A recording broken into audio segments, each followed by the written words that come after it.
صحیح البخاری حدیث نمبر 609، رسول اللہ صلی اللہ علیہ وآلہ وسلم نے ارشاد فرمایا کہ اگر تم اپنی بکریوں کو لے کر جنگل میں موجود ہو اور نماز کے لیے اذان دو تو اونچی آواز میں اذان دیا کرو، کیونکہ انسان اور جن بلکہ دنیا میں موجود تمام وہ چیزیں جو تمہاری آواز سنتی ہیں قیامت کے دن تمہارے حق میں گواہی دیں گی۔ تو سامعین کرام، بیان کردہ حدیث میں ہمیں اذان دینے کی فضیلت اور اجر کا پتہ چلتا ہے۔ آج کل ہم مسجد میں موجود ہوتے ہیں اور اگر مؤذن تاخیر سے آ جائے تو ہم ایک دوسرے کے چہرے کی طرف دیکھتے ہیں کہ کوئی آگے بڑھ کر اذان دے، یا شرم محسوس کرتے ہیں، جو کہ ایک اسلامی رویوں کے خلاف ہے، بلکہ اذان دینے کی بہت بڑی فضیلت ہے۔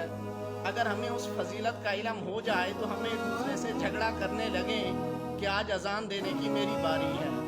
تو اللہ پاک ہمیں